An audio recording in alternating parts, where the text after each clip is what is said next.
ਹੁਣ ਸੁਣੋ ਗੱਲ ਤੇ ਗੱਲ ਐਕਸਕਲੂਸਿਵਲੀ ਔਨ ਸਪੋਟੀਫਾਈ ਐਪ ਨੂੰ ਡਾਊਨਲੋਡ ਕਰੋ ਅਤੇ ਬੀ ਸੋਸ਼ਲ ਪੋਡਕਾਸਟ ਨੂੰ ਫੋਲੋ ਕਰੋ।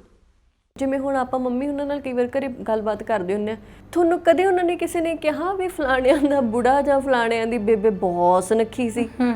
ਉਹ ਕਹਿੰਦੇ ਸੀ ਭਾਈ ਉਹ ਜਨਾਨੀ ਬਹੁਤ ਦਿਮਾਗ ਵਾਲੀ ਸੀ। ਸਰੀਰ ਨੂੰ 100 ਨੰਬਰ ਦੇਣ ਵਾਲੇ ਲੋਕ ਨਾ ਬਾਅਦ ਚੋਂ ਹਮੇਸ਼ਾ ਮਾਰ ਖਾਂਦੇ ਆ। ਚਾਹੇ ਤੁਸੀਂ ਮਤਲਬ ਲੋਕਾਂ ਦੇ ਤਜਰਬੇ ਵੇਖ ਲਿਓ, ਚਾਹੇ ਤੁਸੀਂ ਮਤਲਬ ਚੀਜ਼ਾਂ ਆਪਾਂ ਬਹੁਤ ਸਾਰੀਆਂ ਲਿਖੀਆਂ ਵੀ ਪੜ੍ਹਦੇ ਹਾਂ ਨਾ, ਵੀ ਜਿਹੜਾ ਬੰਦਾ ਚੰਮ ਨੂੰ ਅਹਿਮੀਅਤ ਦਿੰਦਾ ਉਹ ਬੰਦਾ ਨਾ ਕਦੀ ਆਪ ਕਾਮਯਾਬ ਹੋਇਆ ਹੈ ਤੇ ਨਾ ਕਦੀ ਉਹਦੀ ਜ਼ਿੰਦਗੀ ਬਹੁਤ ਜ਼ਿਆਦਾ ਸੁੱਖ 'ਚ ਲੰਘੀ ਆ। ਹਨਾ ਅੱਜ ਕੱਲ੍ਹ ਆਪਾਂ ਕੀ ਦੇਖਦੇ ਹਾਂ, ਆਪਾਂ ਕਹਿੰਦੇ ਹਾਂ ਮੂੰਹ ਸੋਹਣਾ ਇਹੀ ਬੰਦਾ ਸੋਹਣਾ, ਹਾਂ ਸਭ ਕੁਛ ਇਹੀ ਬੰਦਾ। ਕਈ ਵਾਰੀ ਮੈਂ ਮੂੰਹ ਸੋਹਣੇ ਵਾਲੇ ਲੋਕੀ ਨਾ ਉਹਨਾਂ ਕੋਲੇ ਜ਼ਿੰਦਗੀ ਦਾ ਆਪਦਾ ਕੋਈ ਥਾਟ ਤੱਕ ਵੀ ਨਹੀਂ ਹੁੰਦਾ। ਪਰ ਮੈਨੂੰ ਲੱਗਦਾ ਕਿ ਆਪਾਂ ਨੂੰ ਵੀ ਥੋੜ੍ਹੇ ਜਿਹੇ ਮਾਨਸਿਕ ਤੌਰ 'ਤੇ ਸਟਰੋਂਗ ਬਣਨਾ ਚਾਹੀਦਾ ਵਾ, ਹੈ ਨਾ। ਜੇ ਕੋਈ ਮੈਨੂੰ ਆ ਕੇ ਕਹੂਗਾ ਕਿ ਇਹ ਹੁਣ ਤਾਂ ਤੁਸੀਂ ਆਂਟੀ ਦੀ ਏਜ 'ਚ ਚਲੇ ਗਏ, ਮੈਂ ਕਹੂੰਗੀ ਵੀ ਹਾਂ ਚਲੇ ਗਏ। ਅੱਜ ਤੁਸੀਂ ਮੈਨੂੰ ਜੱਜ ਕਰ ਰਹੇ ਹੋ ਵੀ ਭੈਣੇ ਤੁਹਾਡੀ ਹਾਈਟ ਛੋਟੀ ਹੈ, ਤੁਸੀਂ ਸੋਹਣੇ ਨਹੀਂ ਲੱਗਦੇ। ਕੱਲ੍ਹ ਨੂੰ ਮੈਨੂੰ ਕੋਈ ਕਹਿਣ ਲੱਗ ਜਾਊ ਵੀ ਤੇਰੇ ਵਾਲ ਚਿੱਟੇ ਨੇ, ਤੂੰ ਸੋਹਣੀ ਨਹੀਂ ਲੱਗਦੀ, ਹੈ ਨਾ। ਪਰਸੋਂ ਨੂੰ ਕੋਈ ਮੇਰੇ ਰੰਗ 'ਤੇ ਕਮੈਂਟ ਕਰੂ, ਫਿਰ ਮੈਂ ਆਪਣੇ ਆਪ 'ਚ ਕਿੰਨੀਆਂ ਕੁ ਚੀਜ਼ਾਂ ਦਰੁਸਤ ਕਰੂੰ। ਮੈਂ ਸਾਰੀਆਂ ਤਾਂ ਨਹੀਂ ਨਾ ਕਰ ਸਕਦੀ। ਅੱਗੇ ਜਿਵੇਂ ਜਦੋਂ ਮੰਮੀ ਹੁਣੇ ਦੱਸ ਦਿੰਦੇ ਵੀ ਜਦੋਂ ਕਿਸੇ ਦੇ ਲਈ ਕੋਈ ਰਿਸ਼ਤਾ ਦੇਖਣ ਜਾਂਦਾ ਹੁੰਦਾ ਸੀ, ਕੋਈ ਨਹੀਂ ਸੀ ਦੇਖਦਾ ਹੁੰਦਾ ਵੀ ਇਹ ਸੋਹਣੀ ਹੈ ਜਾਂ ਨਹੀਂ ਸੋਹਣੀ ਹੈਗੀ, ਜਾਂ ਇਹ ਮੁੰਡਾ ਸੋਹਣਾ ਜਾਂ ਨਹੀਂ ਸੋਹਣਾ ਹੈਗਾ, ਹੈ ਨਾ। ਉਹ ਕੁੜੀ ਲਈ ਖਾਸ ਤੌਰ 'ਤੇ ਇਹ ਪੁੱਛਦੇ ਹੁੰਦੇ ਸੀ ਭਾਈ ਇਹਨੂੰ ਕੰਮ ਆਉਂਦਾ। ਉਹ ਜਿੰਨੇ ਵੀ ਬੰਦੇ ਨੇ ਜਿਹੜੇ ਇਹ ਚੀਜ਼ ਸੋਚਦੇ ਨੇ, ਹੈ ਨਾ, ਵੀ ਉਹਨਾਂ ਦੀ ਘਰ ਵਾਲੀ ਇੱਕ ਫਿਲਮੀ ਹੀਰੋਇਨ ਵਰਗੀ ਹੋਣੀ ਚਾਹੀਦੀ ਆ, ਕਹਿੰਦੇ ਵੀ ਉਹਨਾਂ ਨੂੰ ਇੱਕ ਮਹੀਨਾ ਨਾ ਕਿਸੇ ਸੈਲੂਨ 'ਚ ਕਿਸੇ ਬਿਊਟੀ ਪਾਰਲਰ 'ਚ ਮਤਲਬ ਲਾਉਣਾ ਚਾਹੀਦਾ, ਹੈ ਨਾ, ਕਿ ਉੱਥੇ ਤੁਹਾਨੂੰ ਪਤਾ ਚੱਲੇਗਾ ਕਿ ਸੋਹਣੇ ਬਣਨ ਲਈ ਕਿਸ ਕਦਰ ਚੀਕ ਝਾੜਾ ਪੈਂਦਾ, ਹੈ ਨਾ। ਸੱਚੀ ਗੱਲ ਹੈ। ਖਾਸ ਕਰਕੇ ਬੰਦੇ ਜਿਨ੍ਹਾਂ ਨੂੰ ਸ਼ਾਇਦ ਕਿ ਉਸ ਫਿਜ਼ੀਕਲ ਟਰਾਂਸਫੋਰਮੇਸ਼ਨ ਦੇ ਵਿੱਚੋਂ ਬਹੁਤ ਘੱਟ ਨਿਕਲਣਾ ਪੈਂਦਾ, ਉਹਨਾਂ ਦੇ ਲਈ ਇਹ ਗੱਲ ਕਹਿਣੀ ਬਹੁਤ ਸੌਖੀ ਹੁੰਦੀ। ਉਹ ਤਾਂ ਆਂਟੀ ਜੀ ਬਣ ਗਈ। ਜਿਵੇਂ ਜਸਵਿੰਦਰ ਬਰਾੜ ਮੈਮ ਨੇ ਤੁਹਾਡੀ ਇੱਕ ਇੰਟਰਵਿਊ 'ਚ ਕਿਹਾ ਸੀਗਾ ਕਿ ਮਤਲਬ ਔਰਤ 'ਤੇ ਸਭ ਤੋਂ ਜ਼ਿਆਦਾ ਪ੍ਰੈਸ਼ਰ ਹੁੰਦਾ ਸੋਹਣੇ ਹੋਣ ਦਾ, ਹੈ ਨਾ, ਸੋਹਣੇ ਬਣ ਕੇ ਰਹਿਣ ਦਾ। ਬਹੁਤ ਸੋਹਣੀ ਸੁਨੱਖੀ ਆ ਉਹ, ਹੈ ਨਾ, ਪੜ੍ਹੀ ਲਿਖੀ ਆ ਉਹ, ਸਾਰਾ ਕੁਛ ਮਤਲਬ ਜਾਣਦੀ ਆ। ਬਸ ਆ ਕੇ ਘਰੇ ਜਨਾਨੀ ਕੋਈ ਗੱਲ ਡਿਸਕਸ ਕਰੀ ਜਾਣ, ਉਹਦਾ ਤਾਂ ਕੱਦ ਹੀ ਬਹੁਤ ਛੋਟਾ, ਉਹਦਾ ਤਾਂ ਆਪਣੀ ਫਲਾਣੀ ਨਹੀਂ ਉਹਦੇ ਨਾਲੋਂ ਵੀ ਨਿੰਮਦੀ। ਬਿਲਕੁਲ। ਰੱਬ ਨਾ ਕਰੇ ਵੀ ਅੱਜ ਦੀ ਘੜੀ ਬੰਦਾ ਸੋਹਣਾ ਹੈ, ਕੱਲ੍ਹ ਨੂੰ ਉਹਦੇ ਨਾਲ ਉਸ ਕੁੜੀ ਵਰਗਾ ਕੋਈ ਹਾਦਸਾ ਹੋ ਜਾਵੇ, ਹੈ ਨਾ, ਫਿਰ ਤੁਸੀਂ ਉਹਨੂੰ ਛੱਡਦੇ ਹੋ ਤਾਂ ਮੈਨੂੰ ਲੱਗਦਾ ਵੀ ਉਹਨਾਂ 'ਚ ਸੋਹਣਾ ਫਿਰ ਕੌਣ ਹੋਇਆ, ਹੈ ਨਾ। ਕੁੜੀ ਦਾ ਰੰਗ ਰੂਪ ਬਹੁਤ ਸੋਹਣਾ ਮੁੰਡੇ ਦਾ ਨਹੀਂ ਹੈਗਾ, ਜਾਂ ਮੁੰਡੇ ਦਾ ਬਹੁਤ ਸੋਹਣਾ ਕੁੜੀ ਦਾ ਨਹੀਂ ਹੈਗਾ। ਆਪਾਂ ਇਹ ਨਹੀਂ ਦੇਖਦੇ ਵੀ ਇਹਨਾਂ ਦੀ ਆਪਸ 'ਚ ਬਣਦੀ ਕਿੰਨੀ ਹੈ, ਇਹਨਾਂ ਦੀ ਮੱਤ ਕਿੰਨੀ ਰਲਦੀ। ਆਪਾਂ ਕਹਿੰਦੇ ਇਹਨੇ ਕੀ ਦੇਖਿਆ।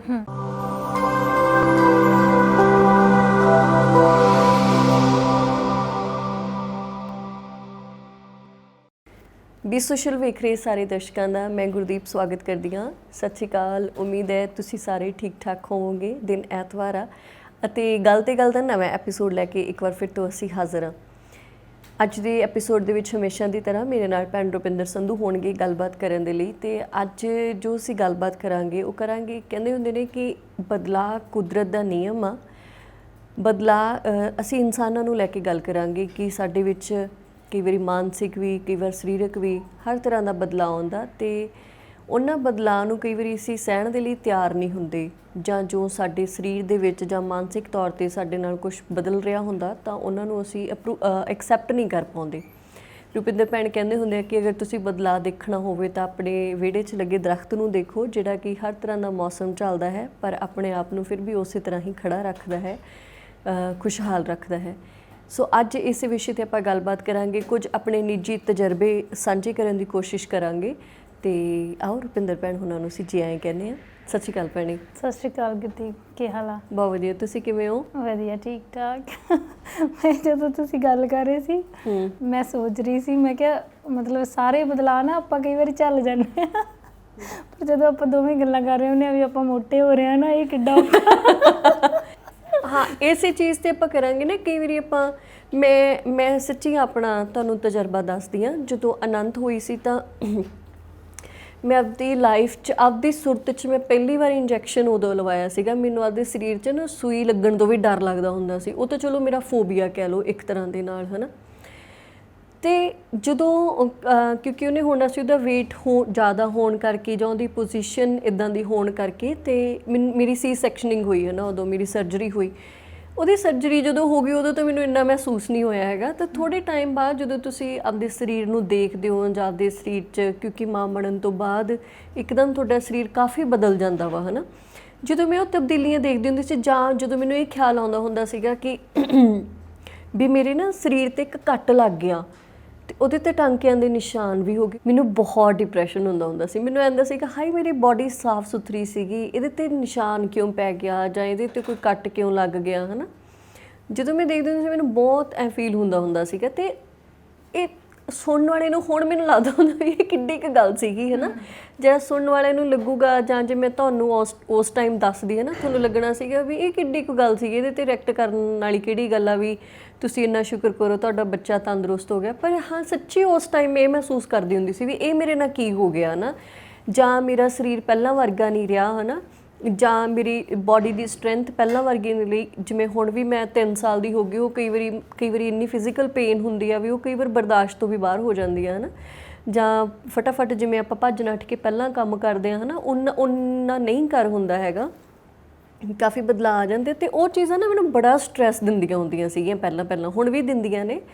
ਪਰ ਉਦੋਂ ਤਾਂ ਮੈਨੂੰ ਇਹ ਸੀਗਾ ਵਾ ਵੀ ਮੇਰੇ ਨਾਲ ਬਣ ਕੀ ਗਿਆ, ਮੇਰੇ ਨਾਲ ਹੋ ਕੀ ਗਿਆ ਨਾ। ਹੌਲੀ ਫਿਰ ਮੈਂ ਮੇਰੀ ਬੋਡੀ 'ਚ ਜੋ ਚੇਂਜਿਸ ਆਏ ਨੇ, ਮੈਂ ਉਹਨਾਂ ਦੇ ਲਈ ਆਪਦੇ ਆਪ ਨੂੰ, ਜਿਵੇਂ ਆਪਦੀ ਭੈਣ ਨਾਲ ਗੱਲ ਕਰਕੇ ਜਾਂ ਹੈ ਨਾ, ਉੱਦਾਂ ਸੋਚ ਕੇ ਵੀ ਚੱਲ ਫਿਰ ਕੀ ਹੋ ਗਿਆ, ਮੇਰੇ ਨਾਲ ਕਿਹੜਾ ਇਕੱਲੀ ਨਾਲ ਹੋਇਆ, ਵੀ ਇਹ ਹੁੰਦਾ ਹੀ ਹੁੰਦਾ, ਜਾਂ ਇਹ ਉਸ ਟਾਈਮ ਜ਼ਰੂਰੀ ਸੀਗਾ, ਹੈ ਨਾ। ਜਾਂ ਮੈਂ ਪਹਿਲਾਂ ਵਾਂਗੂ ਹੀ ਸਾਰਾ ਕੁਝ ਕਰ ਸਕਦੀ ਹਾਂ, ਮੈਨੂੰ ਮੇਰੀ ਖੁਰਾਕ ਥੋੜ੍ਹੀ ਜਿਹੀ ਵਧੀਆ ਰੱਖਣ ਦੀ ਲੋੜ ਆ, ਜਾਂ ਮੈਨੂੰ ਮੇਰੀ ਫਿਜ਼ੀਕਲ ਐਕਟੀਵਿਟੀ ਆ ਜਿਹੜੀ ਉਹ ਹੁਣ ਇਸ ਤਰੀਕੇ ਦੀ ਨਾ ਕਰਕੇ ਇਸ ਤਰੀਕੇ ਦੀ ਰੱਖਣੀ ਪੈਣੀ ਆ, ਹੈ ਨਾ।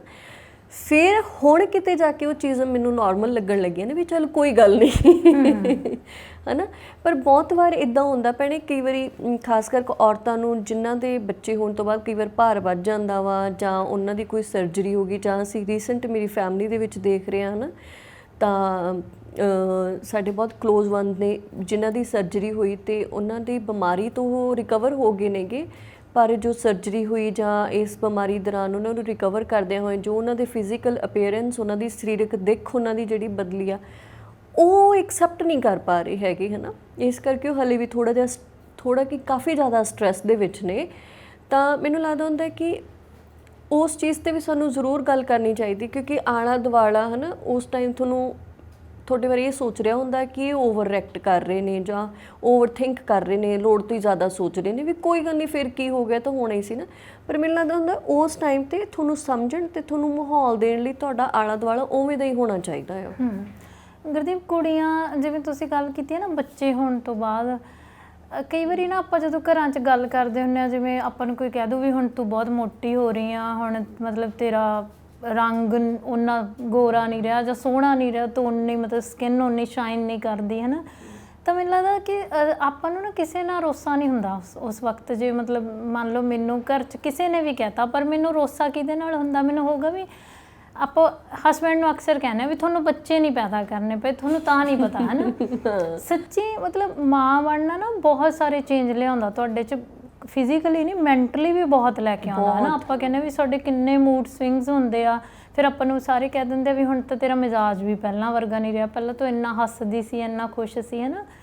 ਅਤੇ ਫਿਜ਼ੀਕਲੀ ਤਾਂ ਆਪਾਂ ਨੋਟਿਸ ਕਰਦੇ ਹਾਂ, ਜਿਵੇਂ ਮੈਂ ਤੁਹਾਨੂੰ ਦੱਸਦੀ ਨੇ, ਜਦੋਂ ਗੁਰਨੂਰ ਹੋਈ ਸੀ ਮੇਰਾ ਭਾਰ 47 kg ਸੀਗਾ, ਹੈ ਨਾ। ਇਸ ਟਾਈਮ ਮੈਂ 60+ ਹਾਂ, ਦੇਖ ਲਓ। ਅਤੇ ਉਹ ਸੱਚੀ ਤੁਹਾਨੂੰ ਚੀਜ਼ਾਂ ਡਿਸਟਰਬ ਕਰਦੀਆਂ ਨੇ। ਤੁਸੀਂ ਜਦੋਂ ਇੱਕ ਸੂਟ ਜਿਹੜਾ 7-8 ਮਹੀਨੇ ਪਹਿਲਾਂ ਸਿਲਾਇਆ ਹੁੰਦਾ ਨਾ, ਤੁਹਾਡੇ ਮੇਚ ਨਹੀਂ ਆਉਂਦਾ, ਮਤਲਬ ਇਹ ਨਹੀਂ ਹੁੰਦਾ ਵੀ ਤੁਹਾਨੂੰ ਇੱਕ ਸੂਟ ਹੁੰਦਾ ਵੀ ਹਾਏ ਮੇਰਾ ਇੱਕ ਸੂਟ ਦਾ ਲੋਸ ਹੋ ਰਿਹਾ ਨਾ, ਨਹੀਂ, ਤੁਹਾਨੂੰ ਆਪਣੇ ਆਪ ਨੂੰ ਲੈ ਕੇ ਬਹੁਤ ਜ਼ਿਆਦਾ ਮਹਿਸੂਸ ਹੁੰਦਾ, ਹੈ ਨਾ। ਜਿਵੇਂ ਜਸਵਿੰਦਰ ਬਰਾੜ ਮੈਮ ਨੇ ਤੁਹਾਡੀ ਇੱਕ ਇੰਟਰਵਿਊ 'ਚ ਕਿਹਾ ਸੀਗਾ ਕਿ ਮਤਲਬ ਔਰਤ 'ਤੇ ਸਭ ਤੋਂ ਜ਼ਿਆਦਾ ਪ੍ਰੈਸ਼ਰ ਹੁੰਦਾ ਸੋਹਣੇ ਹੋਣ ਦਾ, ਹੈ ਨਾ, ਸੋਹਣੇ ਬਣ ਕੇ ਰਹਿਣ ਦਾ। ਅਤੇ ਉਹ ਚੀਜ਼ਾਂ ਉਹਨੂੰ ਅਸਲ 'ਚ ਇੰਨਾ ਜ਼ਰੂਰੀ ਨਹੀਂ ਲੱਗ ਰਿਹਾ ਹੁੰਦਾ, ਜਿੰਨਾ ਕਿ ਸੁਸਾਇਟੀ ਦੇ ਕੌਮੈਂਟ ਉਹਨੂੰ ਜ਼ਰੂਰੀ ਲੱਗਣ ਲਾ ਦਿੰਦੇ ਨੇਗੇ ਕਿ ਤੁਸੀਂ ਤਾਂ ਹੀ ਐਕਸੈਪਟ ਹੋਵੋਗੇ ਜੇ ਤੁਸੀਂ ਉਹ ਸਾਂਝੇ 'ਚ ਫਿੱਟ ਆ ਰਹੇ ਹੋ। ਸਹੀ ਗੱਲ ਆ। ਅਤੇ ਕਈ ਵਾਰੀ ਤੁਹਾਡਾ ਪਾਰਟਨਰ ਵੀ ਤੁਹਾਨੂੰ ਇਹ ਚੀਜ਼ ਜਤਾਉਂਦਾ, ਹੈ ਨਾ। ਅਤੇ ਮੈਂ ਦੇਖਦੀ ਹੁੰਦੀ ਹਾਂ ਵੀ ਕਈ, ਚਾਹੇ ਜਦੋਂ ਤੁਸੀਂ ਬਹੁਤ ਸਾਰੀਆਂ ਕੁੜੀਆਂ ਨਾਲ ਗੱਲ ਕਰੋ, ਉਹਨਾਂ ਨੂੰ ਹੁੰਦਾ ਵੀ ਜਦੋਂ ਅਨਮੈਰਿਡ ਕੁੜੀਆਂ ਦੀਆਂ ਫੋਟੋਆਂ ਤੁਸੀਂ ਦੇਖਦੇ ਹੋ, ਹੈ ਨਾ, ਅਤੇ ਤੁਹਾਡਾ ਪਾਰਟਨਰ ਤੁਹਾਨੂੰ ਦੱਸਦਾ ਵੀ ਫਲਾਣਾ ਬੰਦਾ ਇੰਨਾ ਫਿੱਟ ਆ, ਉਹ ਇੱਦਾਂ, ਤਾਂ ਸੱਚੀ ਤੁਹਾਨੂੰ ਇਹ ਲੱਗਦਾ ਹੁੰਦਾ ਵੀ ਮੇਰਾ ਕਸੂਰ ਤਾਂ ਕੋਈ ਨਹੀਂ, ਇੱਕ ਕੁਦਰਤੀ ਚੇਂਜ ਆਇਆ ਬੱਚਾ ਹੋਣ ਤੋਂ ਬਾਅਦ ਮੇਰੇ 'ਚ, ਹੈ ਨਾ। ਤੇ ਉਹਨੂੰ ਐਕਸੈਪਟ ਕਰਨਾ ਸੱਚੀ ਬਹੁਤ ਔਖਾ ਹੁੰਦਾ। ਤੇ ਇੱਕ ਤਾਂ ਇਹ ਹੁੰਦਾ ਵੀ 3-4 ਸਾਲ ਬੱਚਾ ਤੁਹਾਡੀ ਇੰਨੀ ਸੁਰਤ ਭੁਲਾ ਦਿੰਦਾ, ਤੁਸੀਂ ਵੈਸੇ ਹੀ ਨਹੀਂ ਆਪਣੀ ਕੇਅਰ ਕਰ ਸਕਦੇ ਹੈ ਨਾ।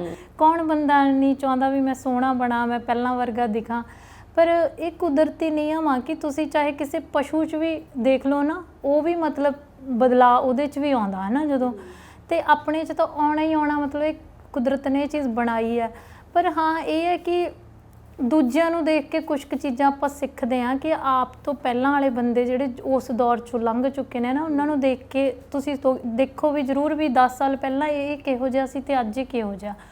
ਹਾਂ ਬੰਦੇ ਮੈਨੂੰ ਲੱਗਦਾ ਕਿ ਔਰਤਾਂ ਦੇ ਕੰਪੈਰੀਟਿਵਲੀ ਉਹਨਾਂ 'ਚ ਬਹੁਤ ਘੱਟ ਚੇਂਜ ਆਉਂਦਾ ਹੈ ਨਾ। ਜੇ ਮੈਂ ਤੁਹਾਨੂੰ ਦੱਸ ਦਿੰਦੀ ਹਾਂ ਵੀ ਮੈਂ ਜਦੋਂ ਸੰਧੂ ਨੂੰ ਦੇਖਦੀ ਹਾਂ, ਉਹਨਾਂ 'ਚ ਕੋਈ ਬਦਲਾਅ ਨਹੀਂ ਆਇਆ ਨਾ ਇੰਨੇ ਸਾਲ 'ਚ, ਪਰ ਮੇਰੀ ਸਰੀਰਕਤਾ ਉਸ ਦੌਰ 'ਚੋਂ ਮਤਲਬ ਕਿਸ ਟਾਈਮ ਕਿਸ ਚੀਜ਼ਾਂ 'ਚੋਂ ਲੰਘ ਕੇ ਆਈ ਹੈ, ਮੈਨੂੰ ਐਕਸੈਪਟ ਕਰਨਾ ਚਾਹੀਦਾ ਹੈ ਨਾ। ਬਿਲਕੁਲ। ਬਾਕੀ ਕੁਛ ਕੁ ਚੀਜ਼ਾਂ ਗੁਰਦੀਪ ਐਵੇਂ ਹੁੰਦੀਆਂ ਨੇ, ਮੈਨੂੰ ਲੱਗਦਾ ਆਪਦੇ ਆਪ ਲਈ ਨਾ, ਜਦੋਂ ਆਪਾਂ ਓਵਰ ਕੌਨਸ਼ੀਅਸ ਹੋਣਾ ਸ਼ੁਰੂ ਕਰਦੇ ਹਾਂ ਨਾ, ਸਾਨੂੰ ਲੱਗਦਾ ਵੀ ਮੇਰਾ ਸੋਹਣੇ ਹੋਣਾ ਹੀ ਸਾਰਾ ਕੁਛ ਆ, ਫਿਰ ਮੈਨੂੰ ਲੱਗਦਾ ਕਿ ਆਪਾਂ ਸੱਚੀ ਨਹੀਂ ਐਕਸੈਪਟ ਕਰ ਸਕਦੇ ਹੈ ਨਾ। ਫਿਰ ਇੰਚ ਮੋਟਾਪਾ ਵੀ ਤੁਹਾਨੂੰ ਦੁਖਦਾ, 2 ਵਾਲ ਝੜੇ ਵੀ ਆਪਾਂ ਨੂੰ, ਫਿਰ ਐਂ ਲੱਗਦਾ ਵੀ ਮੈਂ ਤਾਂ ਪਤਾ ਨਹੀਂ ਕੱਲ੍ਹ ਹੀ ਗੰਜੇ ਹੋ ਜਾਣਾ ਹੈ ਨਾ।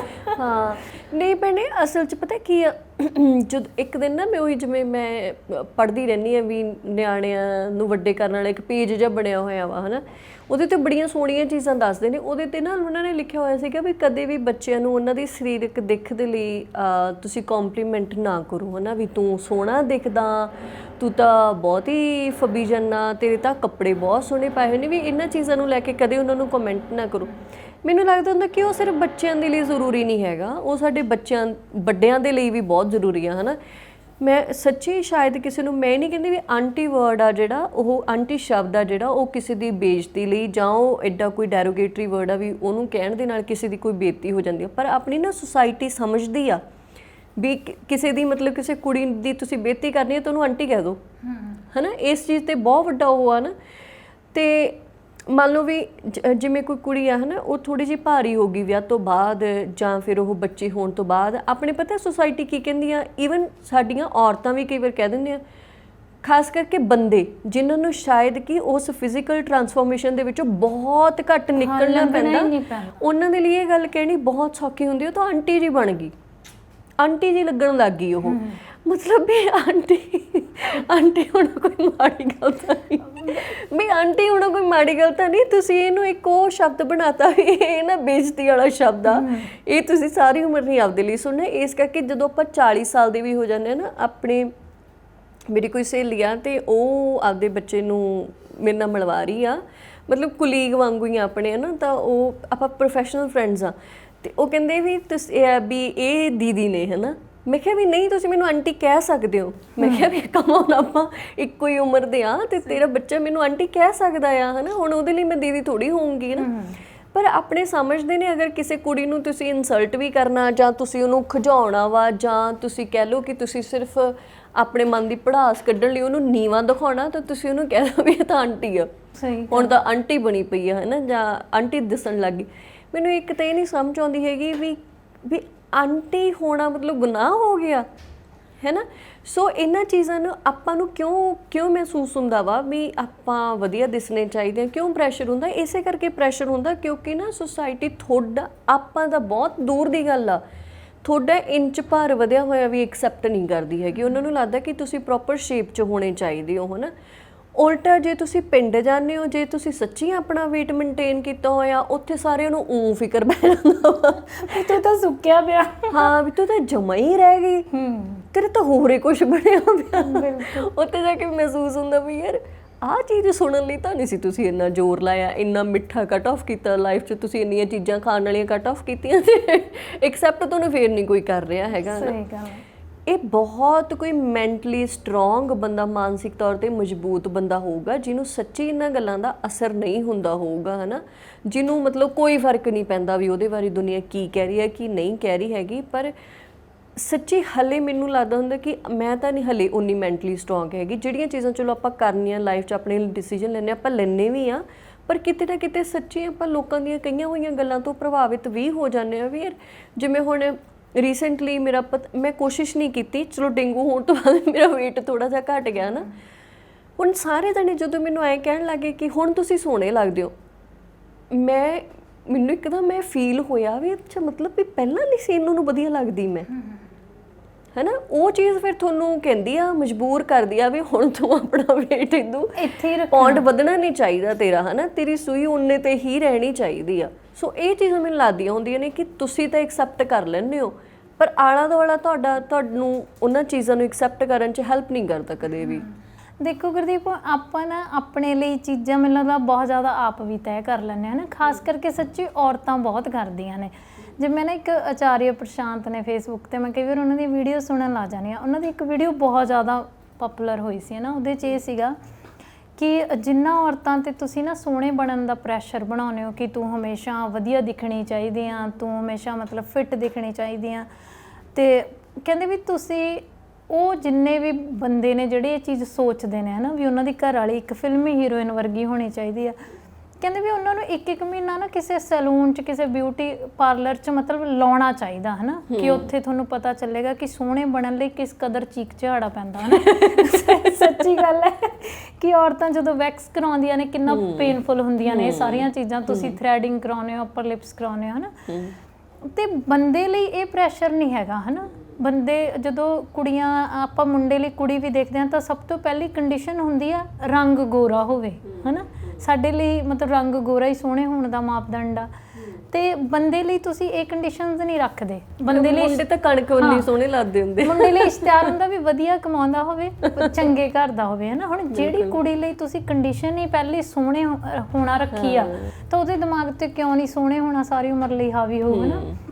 ਜਿਵੇਂ ਹੁਣ ਤੁਸੀਂ ਕਿਹਾ ਵੀ ਮੇਰੇ ਜੋ ਸਟਿਚਸ ਲੱਗੇ ਹਨਾ, ਤੁਹਾਡੇ ਨਿਸ਼ਾਨ ਬਣ ਗਿਆ ਉਸ ਚੀਜ਼ ਦਾ ਤੁਹਾਡੇ ਪੇਟ ਤੇ, ਪਰ ਤੁਸੀਂ ਦੇਖੋ ਵੀ ਤੁਹਾਨੂੰ ਪੇਟ ਤੇ ਵੀ ਹਜਮ ਨਹੀਂ ਆ ਰਿਹਾ ਹਨਾ। ਤੇ ਜਿਨ੍ਹਾਂ ਦੇ ਮੰਨ ਲਓ ਕੋਈ ਹਾਦਸਾ ਵਾਪਰ ਜਾਂਦਾ ਹੈ ਨਾ, ਜਿਵੇਂ ਸਕਿਨ ਤੇ ਕੋਈ ਫੇਸ ਤੇ ਕੱਟ ਲੱਗ ਗਿਆ ਜਾਂ ਫਿਰ ਕਿਸੇ ਇਹੋ ਜਿਹੀ ਜਗ੍ਹਾ ਤੇ ਜਿਹੜਾ ਵਿਜ਼ੀਬਲ ਆ, ਤਾਂ ਉਹ ਬੰਦਾ ਕਿਵੇਂ ਟੋਲਰੇਟ ਕਰ ਸਕਦਾ ਹੈ ਨਾ, ਕਿਉਂਕਿ ਤੁਹਾਡਾ ਆਲਾ ਤੁਸੀਂ ਭਾਵੇਂ ਕਰ ਜਾਓ, ਤੁਸੀਂ ਮਾਨਸਿਕ ਤੌਰ ਤੇ ਮਜ਼ਬੂਤ ਹੋਵੋ, ਤੁਸੀਂ ਉਸ ਪਲ ਇਹੀ ਸੋਚ ਰਹੇ ਹੋ ਵੀ ਸ਼ੁਕਰ ਮੇਰੀ ਜਾਨ ਬਚ ਗਈ ਹੈ ਨਾ, ਪਰ ਤੁਹਾਡਾ ਆਲਾ ਦੁਆਲਾ ਨਹੀਂ ਤੁਹਾਨੂੰ ਮਹਿਸੂਸ ਕਰਨ ਦਿੰਦਾ ਨਾ। ਉਹੀ ਤਾਂ ਗੱਲ ਆ ਨਾ। ਆਪਾਂ ਇੱਕ ਮੁਹੱਬਤਨਾਮਾ ਕੀਤਾ ਸੀਗਾ, ਜਦੋਂ ਮੈਂ ਉਸ ਕਪਲ ਨੂੰ ਮਿਲਣ ਗਈ ਹੈ ਨਾ, ਉਹ ਕਹਿੰਦੇ ਵੀ ਮੈਂ ਉਹਨਾਂ ਨੇ ਮੈਨੂੰ ਐਂ ਦੱਸਿਆ, ਜਦੋਂ ਮੈਂ ਉਹਨਾਂ ਨੂੰ ਦੇਖਿਆ ਵੀ ਉਹਨਾਂ ਦੇ ਇੱਥੇ ਕੱਟ ਲੱਗਿਆ, ਉਹ ਕਹਿੰਦੇ ਮੈਂ ਪਹਿਲਾਂ ਬਹੁਤ ਸੋਹਣੀ ਸੀਗੀ, ਜਦ ਕਿ ਉਹ ਬਹੁਤ ਸੋਹਣੇ ਲੱਗ ਰਹੇ ਸੀ ਨਾ, ਤੇ ਉਹਨਾਂ ਨੂੰ ਆਪਣਾ ਆਪ ਸੋਹਣਾ ਕਿਉਂ ਨਹੀਂ ਸੀ ਲੱਗ ਰਿਹਾ, ਕਿਉਂਕਿ ਉਹਨਾਂ ਨੂੰ ਲੱਗਿਆ ਸੀ ਵੀ ਇਹ ਜਿਹੜਾ ਨਿਸ਼ਾਨ ਆ ਸ਼ਾਇਦ ਮੈਨੂੰ ਸੋਹਣੇ ਲੱਗਣ ਨਹੀਂ ਦੇ ਰਿਹਾ ਹੈ ਨਾ। ਜਦ ਕਿ ਮੈਨੂੰ ਲੱਗਦਾ ਸੋਹਣੇ ਹੋਣ ਦਾ ਮਾਪਦੰਡ ਤੁਹਾਡੀ ਲਿਆਕਤ, ਤੁਹਾਡੀ ਅਕਲ, ਇਹ ਚੀਜ਼ਾਂ ਹੋਣੀਆਂ ਚਾਹੀਦੀਆਂ ਨੇ ਨਾ, ਪਰ ਅਸੀਂ ਸਾਡੀ ਪਹਿਲਾ ਇੰਪ੍ਰੈਸ਼ਨ ਸਾਡਾ ਇਹੀ ਹੁੰਦਾ। ਇਸ ਲਈ ਜਦੋਂ ਮੇਰੇ ਵਾਲ ਚਿੱਟੇ ਹੋਣੇ ਸ਼ੁਰੂ ਹੋਏ ਹੈ ਨਾ, ਤਾਂ ਮੈਨੂੰ ਲੱਗਿਆ ਸੀਗਾ ਯਾਰ ਕਿ ਮੈਂ ਤਾਂ ਹੁਣ ਉਮਰ 'ਚ ਵੱਡੀ ਹੋ ਗਈ ਹੈ ਨਾ, ਤੇ ਪਰ ਜਿਵੇਂ ਜਿਵੇਂ ਮੈਂ ਉਹਨਾਂ ਨੂੰ ਐਕਸੈਪਟ ਕਰਨਾ ਸ਼ੁਰੂ ਕੀਤਾ, ਮੈਨੂੰ ਲੱਗਿਆ ਵੀ ਯਾਰ ਇਹ ਵੀ ਉਮਰ ਦਾ ਇੱਕ ਦੌਰ ਆ, ਇਹ ਆਉਣਾ ਹੀ ਆਉਣਾ, ਇਹ ਚੇਂਜ ਆ ਜਿਹੜਾ ਆਊਗਾ ਹੀ ਆਊਗਾ ਹੈ ਨਾ। ਤੇ ਤੁਸੀਂ ਮੋਟੇ ਹੁੰਦੇ ਹੋ, ਕਈ ਵਾਰੀ ਤੁਹਾਡਾ ਭਾਰ ਨਹੀਂ ਵੱਧ ਰਿਹਾ ਹੁੰਦਾ, ਪਰ ਤੁਹਾਡੀਆਂ ਹੱਡੀਆਂ weight gain ਕਰਦੀਆਂ ਨੇ, ਤਾਂ ਤੁਸੀਂ ਮਤਲਬ ਥੋੜੇ ਜਿਹਾ ਵਾਈਡ ਦਿਖਣ ਲੱਗ ਜਾਂਦੇ ਹੋ ਸਰੀਰਕ ਤੌਰ ਤੇ ਹੈ ਨਾ। ਹੁਣ ਮੈਂ ਸਾਰੀ ਉਮਰ ਕੁੜੀਆਂ ਵਰਗੀ ਤਾਂ ਰਹਿ ਨਹੀਂ ਸਕਦੀ, ਜਿੰਨਾ ਚਿਰ ਤੁਸੀਂ ਉਹਨੂੰ ਐਕਸੈਪਟ ਨਹੀਂ ਕਰਦੇ ਤੁਹਾਡੀ ਉਹ ਚੀਜ਼ ਵਧੂਗੀ। ਜਦੋਂ ਤੁਸੀਂ ਕਰਨਾ ਸ਼ੁਰੂ ਕਰ ਦਿੰਦੇ ਹੋ ਫਿਰ ਤੁਹਾਨੂੰ ਲੱਗਦਾ ਵੀ ਨਹੀਂ ਮਤਲਬ ਠੀਕ ਆ। ਹੁਣ ਮੈਨੂੰ ਮਤਲਬ ਸਾਰਿਆਂ ਨੂੰ ਕਹਿਣ 'ਚ ਫਖਰ ਮਹਿਸੂਸ ਹੁੰਦਾ ਵੀ ਮੈਂ 40 ਸਾਲ ਦੇ ਨੇੜੇ ਹਾਂ ਨਾ, ਤੇ ਇਹ ਹੋਣਾ ਹੀ ਆ। ਜਦੋਂ ਮੈਂ 60 ਸਾਲ ਦੇ ਨੇੜੇ ਹੋਊਂਗੀ ਤਾਂ ਮੇਰੇ 'ਚ ਹੋਰ ਤਰ੍ਹਾਂ ਦੇ ਚੇਂਜ ਆ ਜਾਣਗੇ ਨਾ। ਤੇ ਜੇ ਮੈਂ ਹਾਲੇ ਤੱਕ ਆਪਣੇ ਅੰਦਰੋਂ ਉਹੀ 16 ਸਾਲ ਜਾਂ 20 ਸਾਲ ਵਾਲੀ ਕੁੜੀ ਵਾਲਾ ਭਰਮ ਨਹੀਂ ਕੱਢੂੰਗੀ ਨਾ, ਫਿਰ ਮੈਂ ਸਾਰੀ ਉਮਰ ਜਿਵੇਂ ਆਪਾਂ ਸੋਚਦੇ ਨਾ ਯਾਰ ਆਹ ਡਰੈਸ ਮੈਂ ਉਦੋਂ ਪਾਊਂ ਜਦੋਂ ਮੈਂ ਥੋੜ੍ਹੀ ਪਤਲੀ ਹੈ ਨਾ, ਫਿਰ ਮੈਂ ਸਾਰੀ ਉਮਰ ਪਿਛਲੀਆਂ ਚੀਜ਼ਾਂ ਨੂੰ ਹੀ ਨੋਟਿਸ ਕਰਦੀ ਰਹੂੰਗੀ। ਹਾਂ, ਕਈ ਵਾਰੀ ਨਾ ਮੈਂ ਕਹਿੰਦੀ ਹਾਂ ਵੀ ਆਪਾਂ ਨਾ ਦੂਜੇ ਬੰਦੇ ਦੀਆਂ, ਹੋ ਸਕਦਾ ਮੈਨੂੰ ਨਾ ਲੱਗਦਾ ਹੋਵੇ ਕਿ ਮੇਰੀ ਹਾਈਟ ਛੋਟੀ ਹੈ। ਰੀਸੈਂਟਲੀ ਅਸੀਂ ਨਾ ਕਿਸੇ ਫੰਕਸ਼ਨ 'ਚ ਗਏ ਸੀਗੇ, ਤਾਂ ਉੱਥੇ ਸਾਡੀ ਰਿਸ਼ਤੇਦਾਰੀ 'ਚੋਂ ਇੱਕ ਕੁੜੀ ਸੀਗੀ, ਬਹੁਤ ਸੋਹਣੀ ਸੁਨੱਖੀ ਆ ਉਹ ਹੈ ਨਾ, ਪੜ੍ਹੀ ਲਿਖੀ ਆ ਉਹ, ਸਾਰਾ ਕੁਛ ਮਤਲਬ ਜਾਣਦੀ ਆ।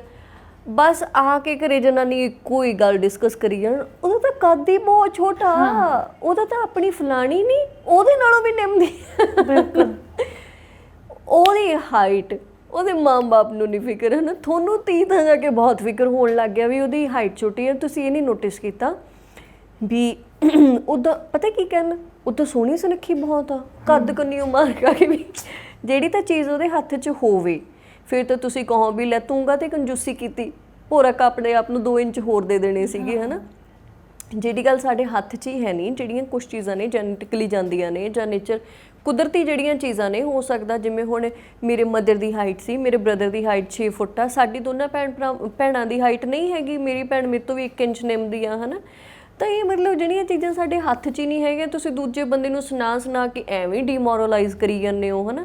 ਤੁਸੀਂ ਇਹ ਤਾਂ ਦੇਖੋ ਵੀ ਉਹ ਬੰਦਾ ਉੱਦਾਂ ਗੁਣ ਪੱਖੋਂ ਕਿੰਨਾ ਵਧੀਆ ਵਾ, ਪੜ੍ਹਿਆ ਲਿਖਿਆ ਵਾ, ਇੰਡੀਪੈਂਡੈਂਟ ਆ, ਉਹਨੂੰ ਗੱਲਬਾਤ ਕਰਨ ਦਾ ਕਿੰਨਾ ਸਲੀਕਾ, ਉਹਨੂੰ ਘਰ ਸੰਭਾਲਣ ਦਾ ਕਿੰਨਾ ਸਲੀਕਾ। ਤੁਸੀਂ ਉਹਦੀ ਇੱਕੋ ਹੀ ਗੱਲ ਡਿਸਕਸ ਕਰੀ ਜਾਂਦੇ ਹੋ। ਮੈਂ 3-4 ਵਾਰੀ ਉਸ ਤੋਂ ਬਾਅਦ ਅਸੀਂ ਆਪਸ 'ਚ ਬਾਅਦ 'ਚੋਂ ਇਕੱਠੇ ਹੋਏ ਹੈ ਨਾ ਰਿਲੇਟਿਵਸ, ਤਾਂ ਉਹ ਸਾਰੇ ਇੱਕੋ ਹੀ ਗੱਲ ਡਿਸਕਸ ਕਰੀ ਜਾਣ ਵੀ ਉਹਦਾ ਤਾਂ ਕੱਦ ਹੀ ਬਹੁਤ ਛੋਟਾ, ਉਹਦਾ ਤਾਂ ਵੀ ਠੀਕ ਆ, ਹੋ ਗਿਆ, ਹੁਣ ਤੁਹਾਡੇ ਗੱਲ ਕਰਨ ਨਾਲ ਕਿਹੜੇ ਉਹਦੇ ਉਵੇਂ ਇੰਚ ਵਧਣੇ ਨੇਗੇ, ਹੈ ਨਾ। ਸੋ ਮੈਨੂੰ ਲੱਗਦਾ ਹੁੰਦਾ ਕਿ ਇਹ ਤਾਂ ਹੋ ਗਈ ਸੁਸਾਇਟੀ ਦੀ ਗੱਲ, ਹੈ ਨਾ। ਪਰ ਮੈਨੂੰ ਲੱਗਦਾ ਕਿ ਆਪਾਂ ਨੂੰ ਵੀ ਥੋੜ੍ਹੇ ਜਿਹੇ ਮਾਨਸਿਕ ਤੌਰ 'ਤੇ ਸਟਰੋਂਗ ਬਣਨਾ ਚਾਹੀਦਾ ਵਾ, ਹੈ ਨਾ। ਜੇ ਕੋਈ ਮੈਨੂੰ ਆ ਕੇ ਕਹੂਗਾ ਕਿ ਇਹ ਹੁਣ ਤਾਂ ਤੁਸੀਂ ਆਂਟੀ ਦੀ ਏਜ 'ਚ ਚਲੇ ਗਏ, ਮੈਂ ਕਹੂੰਗੀ ਵੀ ਹਾਂ ਚਲੇ ਗਏ, ਹੈ ਨਾ। ਉਸ ਉਮਰ 'ਚੋਂ ਲੰਘ ਕੇ ਹੀ ਤੁਸੀਂ ਅੱਗੇ ਵਧਣਾ ਹੁੰਦਾ ਵਾ। ਇਹਦੇ 'ਚ ਆਪਾਂ ਨੂੰ ਸ਼ਰਮ ਮਹਿਸੂਸ ਕਰਨ ਵਾਲੀ ਕਿਹੜੀ ਗੱਲ ਆ। ਕਿਤੇ ਨਾ ਕਿਤੇ ਜਾ ਕੇ ਤਾਂ ਹੁਣ ਜਿਵੇਂ ਆਪਣੇ ਨਿਆਣਿਆਂ ਦੇ ਜਿਹੜੇ ਫਰੈਂਡਸ ਹੋਣਗੇ, ਉਹ ਥੋੜ੍ਹੀ ਆ ਕੇ ਆਪਾਂ ਨੂੰ ਦੀਦੀ ਕਹਿਣਗੇ, ਉਹ ਆਪਾਂ ਨੂੰ ਆਂਟੀ ਕਹਿਣਗੇ, ਸਹੀ ਗੱਲ, ਆਂਟੀ ਉਹ ਕਹਿਣਗੇ ਨਾ। ਜਾਂ ਇੱਕ ਵਾਰੀ ਅਸੀਂ ਕਿਸੇ ਦੇ ਘਰ ਗਏ ਤੇ ਉਹਨਾਂ ਦਾ ਬੱਚਾ ਮੈਨੂੰ ਕਹਿੰਦਾ ਤਾਈ ਜੀ, ਹੈ ਨਾ। ਤੇ ਉਹਦੀ ਮਦਰ ਨੇ ਉਹਨੂੰ ਵਰਜਿਆ, ਕਹਿੰਦੀ ਲੈ ਇਹ ਕਿਤੇ ਤਾਈ ਜੀ ਲੱਗਦੇ ਨੇਗੇ, ਤੂੰ ਦੀਦੀ ਕਹਿ ਲੈ। ਮੈਂ ਕਿਹਾ ਨਹੀਂ, ਕਿਉਂ ਦੀਦੀ ਕਹਿਣਾ। ਮੈਂ ਕਿਹਾ ਵੀ ਮੈਂ ਦੀ ਜਦ ਲੱਗਦੀ ਉਹ ਤਾਈ ਹੈ ਤੇ ਤਾਈਓ ਹੀ ਕਹੂਗਾ, ਹੈ ਨਾ। ਆਪਾਂ ਨੂੰ ਇਹ ਲੱਗਦਾ ਵਾ ਵੀ ਤਾਈ ਕਹਾਉਣਾ, ਚਾਚੀ ਕਹਾਉਣਾ ਵੀ ਬੰਦੇ ਨੂੰ ਉਮਰ 'ਚ ਵੱਡੇ ਦਿਸਣ ਦੇ ਬਰਾਬਰ ਹੁੰਦਾ ਆ, ਹੈ ਨਾ। ਵੀ ਰਿਸ਼ਤੇ ਵੀ ਅਸੀਂ ਉਸ ਹਿਸਾਬ ਨਾਲ ਤੈਅ ਕਰ ਲੈਂਦੇ ਹਾਂ ਵੀ ਨਹੀਂ ਇਹ ਕਿਤੇ ਚਾਚੀ ਲੱਗਦੀ ਆ, ਇਹ ਕਿਤੇ ਤਾਈ ਲੱਗਦੀ ਆ, ਜਾਂ ਇਹ ਕਿਤੇ ਤੇਰੀ ਮਾਮੀ ਲੱਗਦੀ ਆ, ਇਹਦਾ ਤੁਸੀਂ ਦੀਦੀ ਕਹੋ ਜਾਂ ਨਾਂ ਲੈ ਕੇ ਬੁਲਾ ਲਓ, ਹੈ ਨਾ। ਤਾਂ ਉੱਥੇ ਮੈਨੂੰ ਲੱਗਦਾ ਹੁੰਦਾ ਵੀ ਲੋਕਾਂ ਦੇ ਲਈ ਵੱਧਦੀ ਉਮਰ ਜਾਂ ਤਾਈ ਕਹਾਉਣਾ, ਆਂਟੀ ਕਹਾਉਣਾ ਵੀ ਕਿੱਡਾ ਵੱਡਾ ਹਊਆ ਹੁੰਦਾ, ਹੈ ਨਾ। ਵੀ ਤੁਹਾਨੂੰ ਇਹ ਲੱਗਦਾ ਹੁੰਦਾ ਕਿ ਇਹ ਕਿਤੇ ਨਾ ਕਿਤੇ ਮੇਰੀ ਕਮੀ ਆ, ਵੀ ਜੇ ਮੈਨੂੰ ਕੋਈ ਆਂਟੀ ਕਹਿ ਰਿਹਾ ਵਾ ਨਾ। ਉਹ ਵੀ ਮੈਨੂੰ ਲੱਗਦਾ ਚੀਜ਼ਾਂ ਤੁਹਾਨੂੰ ਪਹਿਲਾਂ ਤਾਂ ਆਪਣੇ ਆਪ ਨੂੰ ਐਕਸੈਪਟ ਕਰਨੀਆਂ ਚਾਹੀਦੀਆਂ ਨੇ ਕਿ ਜ਼ਿੰਦਗੀ ਦੇ ਵਿੱਚ ਕੋਈ ਵੀ ਬਦਲਾਅ ਹੋ ਗਿਆ, ਭਾਵੇਂ ਉਹ ਮਾਨਸਿਕ ਤੌਰ 'ਤੇ ਆ, ਸਰੀਰਕ ਤੌਰ 'ਤੇ ਆ, ਹੈ ਨਾ। ਕੁਛ ਚੀਜ਼ਾਂ ਨੇ ਜਿਹੜੀਆਂ ਟੈਂਪਰੇਰੀ ਹੁੰਦੀਆਂ ਨੇਗੀਆਂ। ਜਿਵੇਂ ਮੈਂ ਦੱਸਿਆ ਕਿ ਸਾਡੇ ਮੇਰੇ ਬਹੁਤ ਹੀ ਕੋਈ ਕਲੋਜ਼ ਨੇਗੇ, ਉਹਨਾਂ ਦੀ ਸਰਜਰੀ ਹੋਈ ਆ ਤੇ ਬ੍ਰੈਸਟ ਕੈਂਸਰ ਸੀਗਾ ਉਹਨਾਂ ਨੂੰ। ਉਹ ਕੈਂਸਰ ਤੋਂ ਤਾਂ ਰਿਕਵਰ ਹੋ ਗਏ ਨੇ, ਪਰ ਹੁਣ ਉਹ ਇਸੇ ਸਟ੍ਰੈਸ ਦੇ ਵਿੱਚ ਨੇ ਕਿਉਂਕਿ ਉਹਨਾਂ ਤੋਂ ਆਪਣੀ ਬਾਡੀ ਅਪੀਅਰੈਂਸ ਆ ਜਿਹੜੀ ਉਹ ਨਹੀਂ ਬਰਦਾਸ਼ਤ ਹੋ ਰਹੀ ਹੈਗੀ, ਹੈ ਨਾ। ਚਲੋ ਉਹ ਤਾਂ ਇਸ ਚੀਜ਼ ਨੂੰ ਹਲੇ ਨਹੀਂ ਸਮਝਣ ਦੀ ਹਾਲਤ ਵਿੱਚ ਹੈਗੇ। ਤਾਂ ਆਲਾ ਦੁਆਲਾ ਵਾ ਜਿਹੜਾ ਉਹਨਾਂ ਨੂੰ ਉਸ ਚੀਜ਼ 'ਚੋਂ ਕੱਢਣ ਦੇ ਲਈ ਬਹੁਤ ਹੈਲਪ ਕਰ ਸਕਦਾ ਹੈ ਨਾ। ਜਦੋਂ ਕੱਲ੍ਹ ਨੂੰ ਠੀਕ ਵੀ ਹੋ ਜਾਣਗੇ ਤਾਂ ਮੈਨੂੰ ਲੱਗਦਾ ਕਿ ਉਦੋਂ ਵੀ ਉਹਨਾਂ ਨੂੰ ਇਹ ਗੱਲ ਸੋਚਣੀ ਚਾਹੀਦੀ ਹੈ ਵੀ ਹੋ ਸਕਦਾ ਸਰੀਰ 'ਤੇ ਲੱਗੇ ਇੱਕ ਕੱਟ ਦੀ ਵਜ੍ਹਾ ਨਾਲ ਮੇਰੀ ਜਾਨ ਬਚ ਗਈ, ਮੈਂ ਆਪਣੇ ਬੱਚਿਆਂ ਦੇ ਵਿੱਚ ਬੈਠੀ ਹਾਂ, ਹੈ ਨਾ। ਇਹਨਾਂ ਚੀਜ਼ਾਂ ਦੇ ਉੱਪਰ ਮੈਨੂੰ ਲੱਗਦਾ ਕਿ ਸਾਨੂੰ ਜ਼ਿਆਦਾ ਧਿਆਨ ਦੇਣ ਦੀ ਲੋੜ ਹੁੰਦੀ ਹੈ, ਨਾ ਕਿ ਆਪਣੀ ਕਮੀ ਦੇ ਉੱਪਰ। ਗੁਰਦੀਪ, ਮੈਨੂੰ ਲੱਗਦਾ ਸੋਹਣੇ ਹੋਣ ਦੇ ਮਾਪਦੰਡ ਵੀ ਨਾ ਹਰ ਜਗ੍ਹਾ 'ਚ ਆਪਣੇ ਮੁਤਾਬਕ ਨੇ ਨਾ। ਜਿਵੇਂ ਦੁਨੀਆ ਦੀ ਜਿਹੜੀ ਹੈ ਨਾ ਸਭ ਤੋਂ ਹਾਈਐਸਟ ਪੇਡ ਮਾਡਲ ਆ, ਤੁਸੀਂ ਦੇਖਿਓ ਨਹੀਂ, ਉਹ ਬਹੁਤ ਜ਼ਿਆਦਾ ਪੱਕੇ ਰੰਗ ਦੀ ਆ, ਹੈ ਨਾ। ਤਾਂ ਉਹ ਮਤਲਬ ਕਿ ਉਹ ਖੂਬਸੂਰਤ ਨਹੀਂ ਹੈਗੀ ਜੋ ਇੰਨੇ ਬ੍ਰਾਂਡਸ ਲਈ ਮਤਲਬ ਮਾਡਲਿੰਗ ਕਰ ਰਹੀ ਆ, ਤਾਂ ਉਹਨਾਂ ਲਈ ਉਹ ਸਭ ਤੋਂ ਸੋਹਣੀ ਆ। ਕਿ ਕਈ ਲੋਕ ਤੁਹਾਡੇ ਨੈਣ ਨਕਸ਼ ਵੇਖ ਕੇ ਕਹਿਣਗੇ ਫਲਾਣਾ ਬੰਦਾ ਬੜਾ ਫੱਬਦਾ, ਕਈ ਤੁਹਾਡਾ ਰੰਗ ਵੇਖ ਕੇ ਹੈ ਨਾ ਤੁਹਾਨੂੰ ਕਹਿਣਗੇ ਵੀ ਉਹ ਬੜਾ ਫੱਬਦਾ। ਕਈਆਂ ਲਈ ਉੱਚਾ ਕੱਦ ਸੋਹਣਾ ਹੈ, ਕਈਆਂ ਲਈ ਇਹ ਵੀ ਹੋ ਸਕਦਾ ਵੀ ਬੰਦੇ ਦੇ ਮਤਲਬ ਮੁਹਾਂਦਰਾ ਬਹੁਤ ਸੋਹਣਾ ਹੈ ਪਰ ਉਹਦਾ ਕੱਦ ਘੱਟ ਆ, ਤਾਂ ਉਹ ਵੀ ਸਾਡੇ ਲਈ ਜੱਚਦਾ। ਕਈ ਲੋਕ ਤੁਹਾਡੀ ਐਜੂਕੇਸ਼ਨ ਨੂੰ ਪਹਿਲ ਦਿੰਦੇ ਆ, ਹੈ ਨਾ। ਤਾਂ ਮੈਨੂੰ ਲੱਗਦਾ ਵੀ ਹਰ ਇੱਕ ਨੇ ਨਾ ਆਪਣੀ ਸਹੂਲਤ ਦੇ ਮੁਤਾਬਕ ਚੀਜ਼ ਨੂੰ ਬਣਾ ਲਿਆ, ਹੈ ਨਾ। ਜਿਵੇਂ ਹੁਣ ਮੈਂ ਆ, ਮੈਨੂੰ ਬੇਸ਼ੱਕ ਲੋਕ ਕਹਿੰਦੇ ਹੁਣ ਵੀ ਤੇਰਾ ਕੱਦ ਛੋਟਾ ਹੈ, ਤੇਰੇ 'ਚ ਕਮੀ ਆ, ਹੈ ਨਾ। ਅਤੇ ਮੈਂ ਕੱਲ੍ਹ ਨੂੰ ਆਪਣੇ ਆਪ ਨੂੰ ਚੰਗਾ ਕਹਾਉਣ ਲਈ ਮੈਂ ਉਸ ਹਰ ਬੰਦੇ ਨੂੰ ਐਪਰੀਸ਼ੀਏਟ ਕਰੂੰਗੀ ਜਿਹਦਾ ਕੱਦ ਛੋਟਾ। ਮੈਂ ਕਹੂੰ ਨਹੀਂ ਫੱਬਦਾ ਯਾਰ, ਅਤੇ ਜਿਹਦਾ ਲੰਮਾ ਕੱਦ ਉਹਨੂੰ ਲੱਗਦਾ ਵੀ ਯਾਰ ਛੋਟੇ ਕੱਦ ਵਾਲੇ ਬੰਦੇ ਤਾਂ ਦੁਨੀਆ 'ਚ ਮੈਟਰ ਹੀ ਨਹੀਂ ਕਰਦੇ, ਹੈ ਨਾ। ਅਤੇ ਮੈਨੂੰ ਲੱਗਦਾ ਵੀ ਇਸ ਚੀਜ਼ ਲਈ ਤੁਸੀਂ ਤਿਆਰ ਹੋਵੋ ਪਹਿਲਾਂ ਆਪਣੇ ਅੰਦਰੋਂ ਵੀ ਯਾਰ ਮੈਂ ਜਿਵੇਂ ਦਾ ਵੀ ਹੈਗਾ, ਮੈਂ ਆਪਣੇ ਆਪ ਨੂੰ ਰੋਜ਼ ਮਤਲਬ ਅੱਜ ਤੁਸੀਂ ਮੈਨੂੰ ਜੱਜ ਕਰ ਰਹੇ ਹੋ ਵੀ ਭੈਣੇ ਤੁਹਾਡੀ ਹਾਈਟ ਛੋਟੀ ਹੈ, ਤੁਸੀਂ ਸੋਹਣੇ ਨਹੀਂ ਲੱਗਦੇ। ਕੱਲ੍ਹ ਨੂੰ ਮੈਨੂੰ ਕੋਈ ਕਹਿਣ ਲੱਗ ਜਾਊ ਵੀ ਤੇਰੇ ਵਾਲ ਚਿੱਟੇ ਨੇ, ਤੂੰ ਸੋਹਣੀ ਨਹੀਂ ਲੱਗਦੀ, ਹੈ ਨਾ। ਪਰਸੋਂ ਨੂੰ ਕੋਈ ਮੇਰੇ ਰੰਗ 'ਤੇ ਕਮੈਂਟ ਕਰੂ, ਫਿਰ ਮੈਂ ਆਪਣੇ ਆਪ 'ਚ ਕਿੰਨੀਆਂ ਕੁ ਚੀਜ਼ਾਂ ਦਰੁਸਤ ਕਰੂੰ। ਮੈਂ ਸਾਰੀਆਂ ਤਾਂ ਨਹੀਂ ਨਾ ਕਰ ਸਕਦੀ।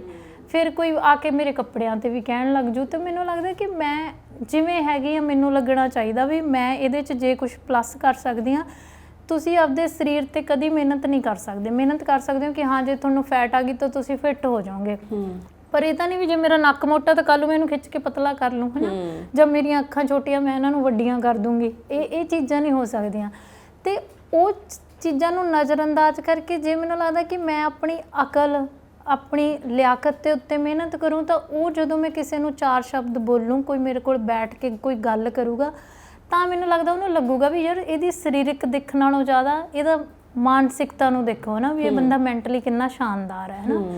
ਤੇ ਉਹ ਚੀਜ਼ਾਂ ਤੇ ਅਸੀਂ ਕਰਦੇ ਨਹੀਂ, ਤਾਂ ਹੀ ਤਾਂ ਮਤਲਬ ਆਪਾਂ ਕਹਿੰਦੇ ਵੀ ਹੁਣ ਮੇਕਅਪ ਤੁਸੀਂ 50-50 ਹਜ਼ਾਰ ਦਾ ਮਤਲਬ ਤੁਸੀਂ ਦੂਜੇ ਦੇ ਫੰਕਸ਼ਨ ਲਈ ਮੇਕਅਪ ਕਰਾ ਰਹੇ ਹੋ ਹੈ ਨਾ, ਜਿਹਨੂੰ ਅਸੀਂ ਇਹਨੇ ਸ਼ਾਮ ਨੂੰ ਧੋ ਦੇਣਾ ਹੁੰਦਾ, ਕਿਉਂਕਿ ਸਾਨੂੰ ਪਤਾ ਹੈ ਕਿ ਅੱਜ ਕੱਲ੍ਹ ਤੁਹਾਡੇ ਮੂੰਹ ਚੋਂ ਨਿਕਲੇ ਲਫ਼ਜ਼ਾਂ ਦਾ ਮੁੱਲ ਨਹੀਂ ਹੈਗਾ, ਤੁਹਾਡੀ ਇਸ ਚਮੜੀ ਦਾ ਮੁੱਲ ਜ਼ਿਆਦਾ ਹੈ ਨਾ।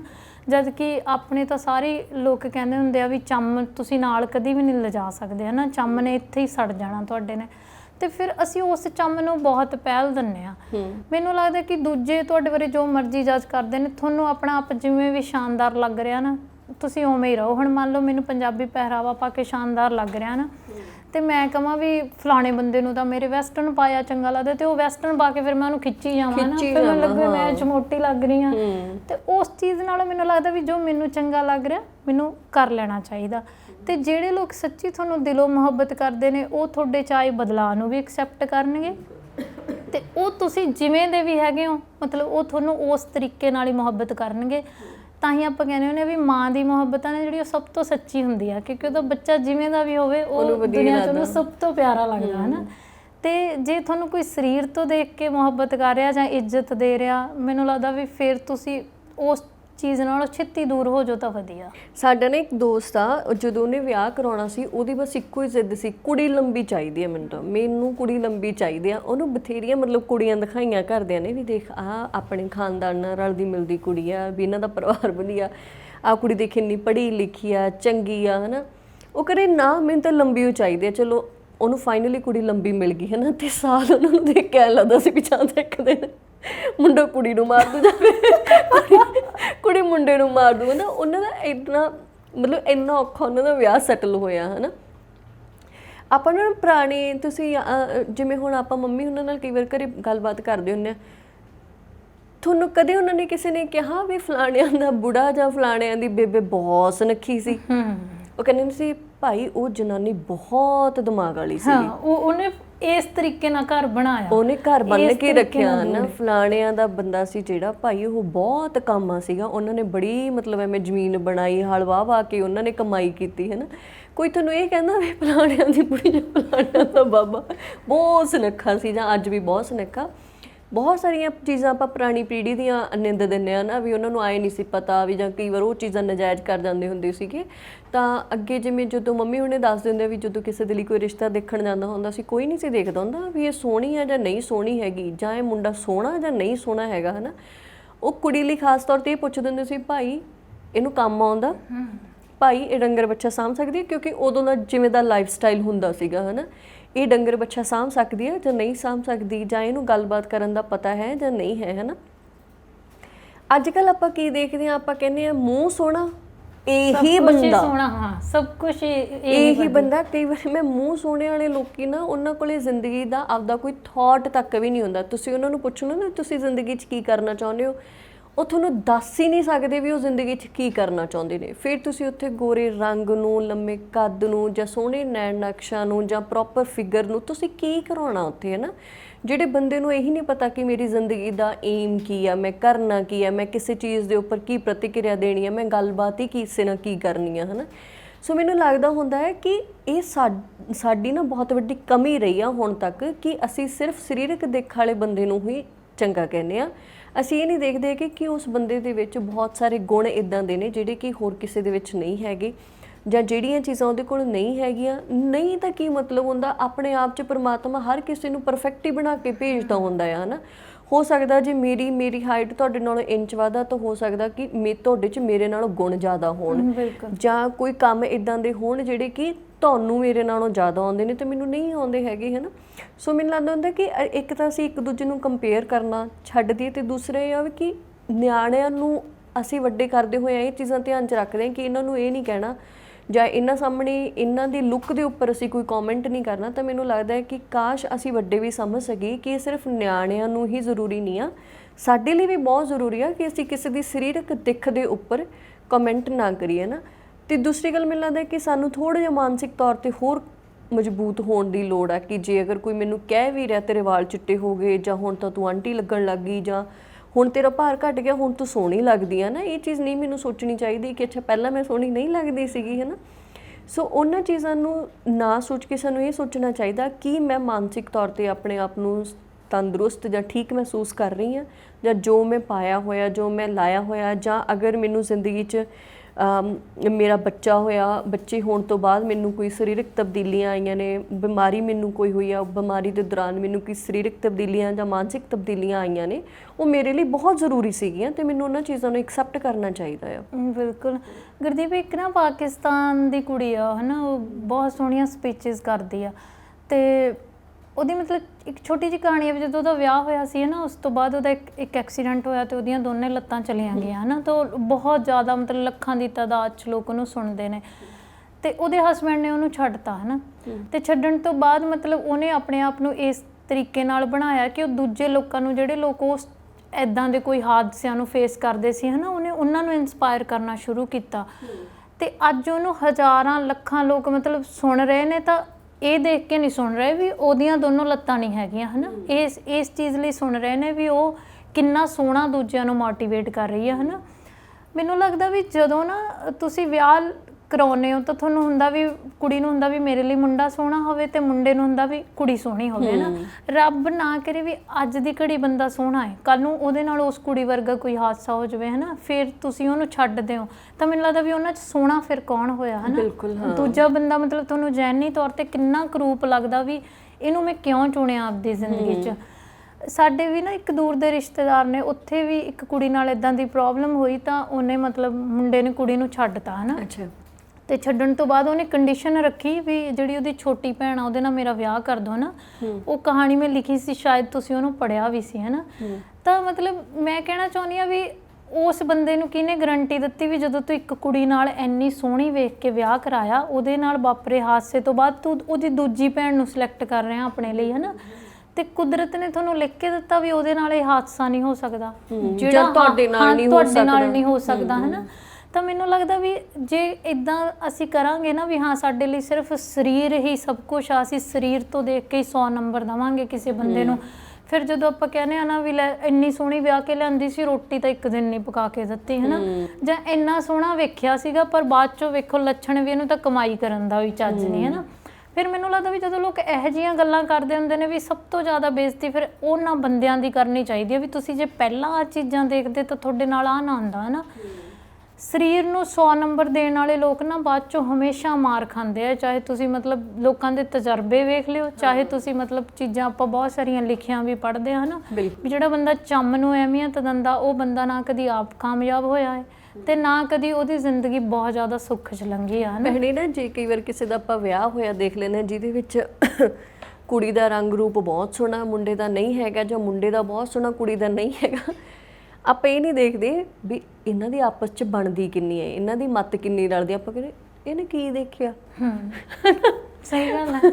ਅਸੀਂ 21ਵੀਂ ਸਦੀ 'ਚ ਆ ਗਏ ਪਰ ਸਾਡੇ ਅੰਦਰੋਂ ਹਲੇ ਗੋਰੇ ਕਾਲੇ ਵਾਲਾ ਫਰਕ ਹੀ ਨਹੀਂ ਨਿਕਲਿਆ ਹੈਗਾ, ਸਾਡੇ ਅੰਦਰੋਂ ਮਧਰਾ ਕੱਦ ਲੰਬੇ ਕੱਦ ਵਾਲਾ ਫਰਕ ਹੀ ਨਹੀਂ ਨਿਕਲਿਆ ਹੈਗਾ, ਹੈ ਨਾ। ਜਾਂ ਕਿਸੇ ਦੀ ਬਿਮਾਰੀ ਤੋਂ ਬਾਅਦ ਅਗਰ ਉਹਦੇ ਸਰੀਰ ਦੇ ਵਿੱਚ ਕੁਝ ਬਦਲਾਅ ਆਏ ਨੇ, ਜਾਂ ਕਿਸੇ ਔਰਤ ਦੇ ਵਿੱਚ ਮਾਂ ਬਣਨ ਤੋਂ ਬਾਅਦ ਕੁਝ ਬਦਲਾਅ ਆਏ ਨੇ, ਜਾਂ ਕਿਸੇ ਆਦਮੀ ਦੀ ਜ਼ਿੰਦਗੀ 'ਚ ਕਿਸੇ ਬਿਮਾਰੀ ਤੋਂ ਬਾਅਦ ਜਾਂ ਵੈਸੇ ਸੱਟ ਫੇਟ ਲੱਗਣ ਤੋਂ ਬਾਅਦ ਕੋਈ ਬਦਲਾਅ ਆਏ ਨੇਗੇ, ਅਸੀਂ ਉਹਨਾਂ ਚੀਜ਼ਾਂ ਨੂੰ ਨਾਰਮਲੀ ਨਹੀਂ ਮੰਨਦੇ ਹੈਗੇ। ਅਸੀਂ ਸਾਹਮਣੇ ਵਾਲੇ ਬੰਦੇ ਨੂੰ ਇਹੀ ਮਹਿਸੂਸ ਕਰਾਈ ਜਾਂਦੇ ਹਾਂ ਵੀ ਹੁਣ ਤੂੰ ਬਾਕੀਆਂ ਸਾਰਿਆਂ ਨਾਲੋਂ ਕੁਛ ਨਾ ਕੁਛ ਘੱਟ ਹੋ ਗਿਆ। ਸਹੀ ਗੱਲ ਹੈ ਨਾ। ਸੋ ਮੈਨੂੰ ਲੱਗਦਾ ਹੈ ਕਿ ਇਸ ਵਿਸ਼ੇ 'ਤੇ ਵੀ ਗੱਲ ਹੋਣੀ ਚਾਹੀਦੀ ਸੀ, ਪਤਾ ਨਹੀਂ ਆਪਾਂ ਕਿੰਨੀ ਕੁ ਗੱਲ ਕਰ ਸਕੇ ਜਾਂ ਨਹੀਂ ਕਰ ਸਕੇ, ਜਾਂ ਇਨਸਾਫ ਹੋਇਆ ਵਿਸ਼ੇ ਦੇ ਨਾਲ ਜਾਂ ਨਹੀਂ ਹੋਇਆ। ਪਰ ਮੈਨੂੰ ਲੱਗਦਾ ਹੁੰਦਾ ਹੈ ਕਿ ਸਭ ਤੋਂ ਪਹਿਲਾਂ ਤੁਸੀਂ ਆਪਣੇ ਆਪ ਨੂੰ ਇੰਨਾ ਤਕੜਾ ਰੱਖੋ ਵੀ ਜੇ ਤੁਹਾਡੇ 'ਚ ਅੰਦਰ ਕੁਛ ਬਦਲਾਅ ਆਏ ਨੇ, ਜਾਂ ਤੁਹਾਡੇ ਨਾਲ ਕੁਦਰਤ ਨੇ ਕੁਛ ਇੱਦਾਂ ਦਾ ਕੀਤਾ ਕਿ ਤੁਹਾਨੂੰ ਮਾਨਸਿਕ ਤੌਰ 'ਤੇ ਸਰੀਰਕ ਤੌਰ 'ਤੇ ਬਹੁਤ ਜ਼ਿਆਦਾ ਉਸ ਚੀਜ਼ ਦਾ ਅਸਰ ਪਿਆ ਜਾਂ ਪ੍ਰਭਾਵ ਹੋਇਆ, ਤਾਂ ਤੁਸੀਂ ਉਹਨਾਂ ਚੀਜ਼ਾਂ ਨੂੰ ਐਕਸੈਪਟ ਕਰੋ, ਉਹਦਾ ਕਾਰਨ ਦੇਖਣ ਦੀ ਕੋਸ਼ਿਸ਼ ਕਰੋ ਵੀ ਇਹ ਕਿਉਂ ਹੋਇਆ, ਹੈ ਨਾ, ਜਾਂ ਇਹ ਮੇਰੇ ਲਈ ਕਿੰਨਾ ਜ਼ਿਆਦਾ ਜ਼ਰੂਰੀ ਸੀਗਾ, ਬਜਾਏ ਇਸ ਦੇ ਕਿ ਲੋਕ ਮੈਨੂੰ ਦੇਖ ਕੇ ਕੀ ਕਹਿਣਗੇ, ਲੋਕ ਹੁਣ ਮੇਰੇ ਬਾਰੇ ਕੀ ਕਹਿਣਗੇ, ਜਾਂ ਹੁਣ ਮੈਂ ਪਹਿਲਾਂ ਵਰਗੀ ਜਾਂ ਪਹਿਲਾਂ ਵਰਗਾ ਨਹੀਂ ਦਿਸਦਾ ਹੈਗਾ, ਹੈ ਨਾ। ਇਹ ਸੋਚਣ ਦੀ ਬਜਾਏ ਤੁਸੀਂ ਇਹ ਸੋਚੋ ਵੀ ਇਹ ਮੇਰੇ ਲਈ ਕਿੰਨਾ ਜ਼ਰੂਰੀ ਸੀਗਾ, ਹੈ ਨਾ, ਜਾਂ ਇਹ ਬਦਲਾਅ ਆਉਣ ਦੇ ਕਾਰਨ ਕੀ ਰਹੇ ਨੇਗੇ, ਹੈ ਨਾ। ਸੋ ਅੱਜ ਦਾ ਵਿਸ਼ਾ ਮੈਨੂੰ ਲੱਗਦਾ ਇਹੀ ਸੀਗਾ। ਸੋ ਇਹਨਾਂ ਗੱਲਾਂ ਬਾਤਾਂ ਦੇ ਨਾਲ ਮੈਂ ਗੁਰਦੀਪ ਤੇ ਭੈਣ ਰੁਪਿੰਦਰ ਸੰਧੂ ਤੁਹਾਡੇ ਤੋਂ ਇਜਾਜ਼ਤ ਚਾਹੁੰਦੇ ਹਾਂ। ਉਮੀਦ ਹੈ ਕਿ ਅੱਜ ਦੇ ਵਿਸ਼ੇ ਦੇ ਉੱਪਰ ਤੁਸੀਂ ਵੀ ਆਪਣੀ ਰਾਏ ਜ਼ਰੂਰ ਦਿਓਗੇ ਤੇ ਆਪਾਂ ਜਿਵੇਂ ਮੈਂ ਸੱਚੀ ਮੈਂ ਤੀਜੀ ਚੌਥੀ ਵਾਰ ਮੈਨੂੰ ਲੱਗਦਾ ਇਸ ਪ੍ਰੋਗਰਾਮ 'ਚ ਇਹ ਗੱਲ ਕਹਿ ਰਹੀ ਹਾਂ ਕਿ ਅਸੀਂ ਬੱਚਿਆਂ ਨੂੰ ਹਮੇਸ਼ਾ ਕਹਿੰਦੇ ਆ, ਬੱਚਿਆਂ ਦੇ ਲਈ ਹਮੇਸ਼ਾ ਸੋਚਦੇ ਆ ਕਿ ਉਹਨਾਂ ਦੀ ਦਿੱਖ ਦੇ ਉੱਪਰ ਕਦੇ ਅਸੀਂ ਕਮੈਂਟ ਨਾ ਕਰੀਏ, ਪਰ ਕਰਦੇ ਆ ਅਸੀਂ ਬਹੁਤ ਜ਼ਿਆਦਾ, ਹੈ ਨਾ, ਤਾਂ ਕਿ ਬੱਚਿਆਂ ਨੂੰ ਇਹ ਨਾ ਲੱਗੇ ਛੋਟੀ ਉਮਰ ਤੋਂ ਹੀ ਕਿ ਸੋਹਣਾ ਦਿਸਣਾ ਹੀ ਸਭ ਕੁਝ ਹੁੰਦਾ ਆ। ਤਾਂ ਮੈਨੂੰ ਲੱਗਦਾ ਇਹ ਚੀਜ਼ ਸਾਨੂੰ ਵੱਡਿਆਂ ਨੂੰ ਵੀ ਸਿੱਖਣੀ ਚਾਹੀਦੀ ਆ ਕਿ ਅਸੀਂ ਕਿਸੇ ਦੀ ਸਰੀਰਕ ਦਿੱਖ ਦੇ ਉੱਪਰ ਕਦੇ ਕੋਈ ਕਮੈਂਟ ਨਾ ਕਰੀਏ, ਭਾਵੇਂ ਉਹ ਚੰਗਾ ਵਾ ਚਾਹੇ ਉਹ ਮਾੜਾ ਵਾ, ਜੋ ਜਿਵੇਂ ਦਾ ਹੈਗਾ ਉਹਨੂੰ ਉਸੇ ਤਰੀਕੇ ਦੇ ਨਾਲ ਅਸੀਂ ਐਕਸੈਪਟ ਕਰੀਏ। ਸੋ ਅੱਜ ਦੀਆਂ ਗੱਲਾਂ ਬਾਤਾਂ ਦੇ ਨਾਲ ਅਸੀਂ ਦੋਵੇਂ ਤੁਹਾਡੇ ਤੋਂ ਇਜਾਜ਼ਤ ਚਾਹੁੰਦੇ ਹਾਂ। ਆਪਾਂ ਫਿਰ ਮਿਲਦੇ ਹਾਂ। ਸਤਿ ਸ਼੍ਰੀ ਅਕਾਲ।